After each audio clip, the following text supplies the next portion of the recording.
ಓಂ ಶ್ರೀ ಗುರುಭ್ಯೋ ನಮಃ. ವಾಗರ್ಥಾವ್ಯವ ಸಂಪೃಕ್ತೌ ವಾಗರ್ಥ ಪ್ರತಿಪತ್ತಯೇ ಜಗತಃ ಪಿತರೌ ಒಂದೇ ಪಾರ್ವತಿ ಪರಮೇಶ್ವರು. ಪರಾತ್ಪರ ಯೂಟ್ಯೂಬ್ ಚಾನಲ್ನ ಎಲ್ಲ ವೀಕ್ಷಕರಿಗೆ ಸ್ವಾಗತ. ನಾನು ಈ ದಿನ ಈ ಹಿಂದಿನ ವಿಡಿಯೋದಲ್ಲಿ ತಿಳಿಸಿದಂತೆ 18 ಪುರಾಣಗಳನ್ನು ಕುರಿತು ತಮ್ಮೊಂದಿಗೆ ಮಾಹಿತಿಯನ್ನು ಹಂಚಿಕೊಳ್ಳೋದಕ್ಕೆ ಇಷ್ಟಪಡ್ತೇನೆ. ಮೊದಲನೇದಾಗಿ ಬ್ರಹ್ಮಪುರಾಣ. ಬ್ರಹ್ಮದೇವರು ಹೇಳಿದ್ದ ಪುರಾಣ ಆದ್ದರಿಂದ ಇದನ್ನು ಬ್ರಹ್ಮಪುರಾಣ ಅಂತ ಕರೆದಿದ್ದಾರೆ. ಬ್ರಹ್ಮದೇವರನ್ನು ಕುರಿತಾದ ಪುರಾಣ ಅಲ್ಲ, ಬ್ರಹ್ಮದೇವರ ಹೇಳಿದಂಥ ಪುರಾಣ ಆದ್ದರಿಂದ ಇದನ್ನು ಬ್ರಹ್ಮಪುರಾಣ ಅಂತ ಕರೆದಿದ್ದಾರೆ. ಈ ಬ್ರಹ್ಮಪುರಾಣ ಆದಿಪುರಾಣ ಅಂತ ಕೂಡ ಕರೆಸ್ಕೊಂಡಿದೆ. ಆದಿ ಅಂತಂದರೆ ಹಿಂದಿಂದು, ಮೊಟ್ಟ ಮೊದಲನೇದು. ಅದಕ್ಕಾಗಿ ಇದನ್ನು ಮೊದಲನೇದಾಗಿ ಆಯ್ಕೆ ಮಾಡಿಕೊಂಡಿದ್ದೇನೆ.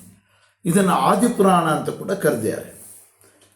ಹಿಂದೆ ಲೋಮಹರ್ಷಣ ಅಂತಕ್ಕಂತಹ ಒಬ್ಬ ಮುನಿ ನೈಮಿಷಾರಣ್ಯಕ್ಕೆ ಬಂದ.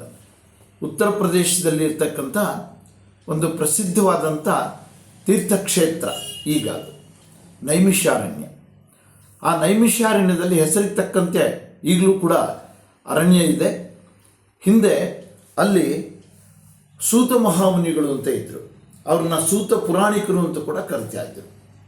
ಆ ಸೂತ ಪುರಾಣಿಕರು ತಮ್ಮ ಶಿಷ್ಯರಾದಂಥ ಶೌನಕ ಮತ್ತು ಇತರೆ ಮುನಿಗಳು, ಶೌನಕಾದಿ ಮುನಿಗಳು, ಶೌನಕನ ಆದಿಯಾಗಿ ಇತರೆ ಮುನಿಗಳು, ಅವರುಗಳಿಗೆಲ್ಲ ಅನೇಕ ವಿಷಯಗಳನ್ನು, ಅನೇಕ ಪುರಾಣಗಳನ್ನು, ಅನೇಕ ವ್ರತವಿಧಾನಗಳನ್ನು, ಪೂಜಾ ವಿಧಾನಗಳನ್ನು ಎಲ್ಲವನ್ನೂ ತಿಳಿಸಿದಂಥ ಮಹಾಮುನಿಗಳು ಸೂತ ಪುರಾಣಿಕರು. ಆ ಸೂತ ಪುರಾಣಿಕರನ್ನು ಲೋಮಹರ್ಷಣ ಬಂದು ಕೇಳ್ತಾನೆ. ಏನಂತ ಕೇಳ್ತಾನೆ? ಈ ಪ್ರಪಂಚದ ಆದ್ಯಂತವನ್ನು, ಅಂದರೆ ಪ್ರಪಂಚದ ಎಲ್ಲ ವಿಷಯಗಳನ್ನು, ಸಕಲವನ್ನು ತಿಳಿಸಬೇಕು ಅಂತ ಕೇಳ್ಕೊಳ್ತಾನೆ.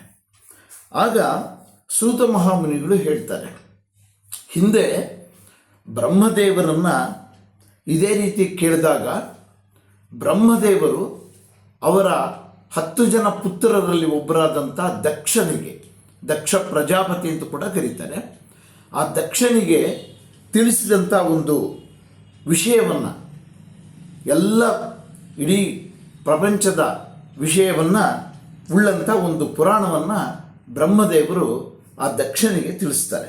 ಅವರು ಹೇಳಿದಂಥ ಪುರಾಣ ಆದ್ದರಿಂದ ಇಡೀ ವಿಶ್ವದ ಸೃಷ್ಟಿ ಮತ್ತು ವಿಶ್ವದಲ್ಲಿ ಆಗ್ತಕ್ಕಂಥ ಎಲ್ಲ ವಿದ್ಯಮಾನಗಳು ಮತ್ತು ಅಲ್ಲಿ ಪ್ರತಿಯೊಬ್ಬ ಮಾನವನ ಒಂದು ಬೆಳವಣಿಗೆ, ಮಾನವನಿಗೆ ಸಂಬಂಧಿಸಿದಂಥ ವಿಚಾರಗಳು, ಅದರಲ್ಲೂ ಮಾನವನ ಮೊಟ್ಟ ಮೊದಲ ಮಾನವ ಮನು, ಆ ಮನು ಮತ್ತು ಅವನ ವಂಶಜರ ಹುಟ್ಟು, ಬೆಳವಣಿಗೆ ಇತ್ಯಾದಿಗಳನ್ನೆಲ್ಲ ತಿಳಿಸ್ತಾರೆ. ಸೂರ್ಯವಂಶ ಚಂದ್ರವಂಶಕ್ಕೆ ಕುರಿತಂಥ ವಿಚಾರವನ್ನು ತಿಳಿಸ್ತಾರೆ. ಸ್ವರ್ಗ ನರಕಗಳ ವಿಚಾರಗಳನ್ನು ತಿಳಿಸ್ತಾರೆ. ಮತ್ತು ಇದರಲ್ಲಿ ಶಿವನ ಕುರಿತಾದಂಥ, ಈಶ್ವರನ ಕುರಿತಾದಂಥ ಸ್ತುತಿಗಳನ್ನು ಹೇಳ್ತಾರೆ. ಸೂರ್ಯನ ಉತ್ಪತ್ತಿ ಹೇಗಾಯಿತು ಅನ್ನೋಂಥದ್ದನ್ನು ಹೇಳ್ತಾರೆ. ಮತ್ತು ಶ್ರೀಕೃಷ್ಣನ ಲೀಲೆಗಳನ್ನು ಕೂಡ ಆಗಲೇ ಹೇಳ್ತಾರೆ. ಮುಂಚೆನೆ, ಕೃಷ್ಣಾವತಾರಕ್ಕೆ ಮುಂಚೆನೆ ಕೃಷ್ಣಾವತಾರದ ಲೀಲೆಗಳನ್ನು ಕೂಡ ಹೇಳ್ತಾರೆ. ಮತ್ತು ಶ್ರಾದ್ದದ ನಿಯಮಗಳು, ಪಿತೃದೇವರುಗಳಿಗೆ ಮಾಡ್ತಕ್ಕಂಥ ಶ್ರಾದ್ದದ ನಿಯಮಗಳನ್ನು ಹೇಳ್ತಾರೆ. ಅನೇಕ ಧಾರ್ಮಿಕ ವಿಚಾರಗಳನ್ನು ಕುರಿತಾದಂಥ ಮಾಹಿತಿಯನ್ನು ನೀಡ್ತಾರೆ. ಹಾಗೂ ವರ್ಣಾಶ್ರಮ ಪದ್ಧತಿಯನ್ನು, ಅಂದರೆ ಏನು 4 ವರ್ಣಾಶ್ರಮ ಪದ್ಧತಿಗಳಿದೆ, ಬ್ರಹ್ಮಚರ್ಯ, ಗೃಹಸ್ಥ, ವಾನಪ್ರಸ್ಥ ಮತ್ತು ಸನ್ಯಾಸ, ಹೀಗೆ ವರ್ಣಾಶ್ರಮ ಪದ್ಧತಿಗಳು ಯಾವ್ಯಾವುದು ಅನ್ನೋದನ್ನು ಹೇಳ್ತಾರೆ. ಸ್ವರ್ಗ ನರಕಗಳ ಮಾಹಿತಿಯನ್ನು ಕೊಡ್ತಾರೆ. ಮತ್ತು ಮಹಾವಿಷ್ಣುವಿನ ಅವತಾರವನ್ನು ಕುರಿತಾದಂಥ ಸಮಗ್ರವಾದಂಥ ಮಾಹಿತಿಯನ್ನು ಕೊಡ್ತಾರೆ. ಯುಗಗಳ ಬಗ್ಗೆ ಮಾಹಿತಿಯನ್ನು ಕೊಡ್ತಾರೆ. ಕೃತಯುಗ, ತ್ರೇತಾಯುಗ, ದ್ವಾಪರಯುಗ ಇತ್ಯಾದಿ ಯುಗಗಳ ಮಾಹಿತಿಯನ್ನು ಕೂಡ ಕೊಡ್ತಾರೆ. ಇಂಥ ವಿವರಣೆಗಳನ್ನೆಲ್ಲ ಉಳ್ಳಂಥ ಸುಮಾರು 10,000 ಶ್ಲೋಕಗಳನ್ನು ಉಳ್ಳಂಥದ್ದು ಈ ಬ್ರಹ್ಮಪುರಾಣ. ಇಂಥ ಒಂದು ಬ್ರಹ್ಮಪುರಾಣವನ್ನು ನಾವು ಅಧ್ಯಯನ ಮಾಡಬೇಕು. ಇಡೀ ವಿಶ್ವದ ಸಮಗ್ರ ಮಾಹಿತಿಯನ್ನು ಇದರಲ್ಲಿ ನಾವು ಪಡ್ಕೊಳ್ಬಹುದು. ಇದರಲ್ಲಿ ಅನೇಕ ಪೌರಾಣಿಕ ದೇವಾಲಯಗಳ ಮತ್ತು ಪೌರಾಣಿಕ ವಿಷಯಗಳ ಮಾಹಿತಿ ಇದೆ, ವರ್ಣನೆ ಇದೆ, ಭೂಗೋಳದ ಬಗ್ಗೆ ಮಾಹಿತಿ ಇದೆ, ತತ್ವಶಾಸ್ತ್ರದ ಬಗ್ಗೆ ಮಾಹಿತಿ ಇದೆ. ಇಂಥ ಎಲ್ಲ ಮಾಹಿತಿಗಳನ್ನು ಉಳ್ಳಂಥ ಈ ಬ್ರಹ್ಮಪುರಾಣವನ್ನು ನಾವು ಅಧ್ಯಯನ ಮಾಡುವಂಥದ್ದು ಬಹಳ ಮುಖ್ಯ.